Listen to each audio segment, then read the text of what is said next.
సొంత పార్టీకి కార్యకర్తలకు వెన్నుపోటు పొడిచింది జగనే అన్నారు ఎమ్మెల్యే కొలికపూడి.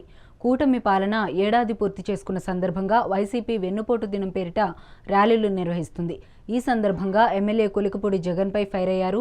ఆంధ్రప్రదేశ్ రాజకీయాల్లో నిజమైన వెన్నుపోటుదారులు ఎవరైనా ఉన్నారా అంటే అది జగన్ మాత్రమే అన్నారు. అనంతరం ఆంధ్రప్రదేశ్ పట్టిన పీడను వదిలించిన రోజు ఈ రోజు అని చెప్పుకొచ్చారు. అధికారంలోకి వచ్చే ముందు ప్రతి సంవత్సరం జనవరిలో జాబ్ క్యాలెండర్ ఇస్తానన్నాడు. సాక్షి క్యాలెండర్ ఇచ్చాడు కానీ జాబ్స్ ఇవ్వలేదు. అది నిరుద్యోగులకు పొడిచిన వెన్నుపోటు.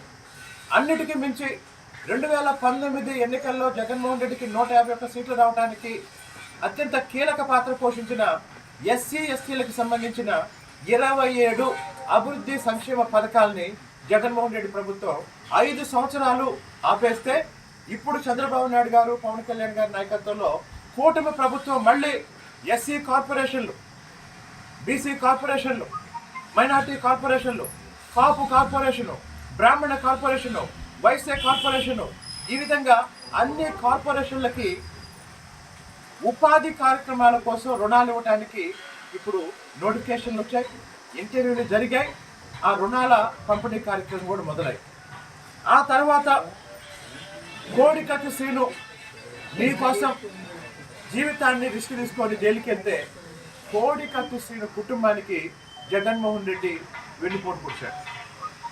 ఆ తర్వాత రాజకీయాల్లో సాధారణంగా వ్యక్తిగత విషయాలు మాట్లాడకూడదు, వ్యక్తిగత విషయాల జోలికి వెళ్ళకూడదు అనేది చంద్రబాబు నాయుడు గారి విధానం. కానీ ఒక నాయకుడు ప్రజా జీవితంలో ఉన్నప్పుడు వ్యక్తిగత విషయాలు కూడా మాట్లాడాల్సి వస్తుంది.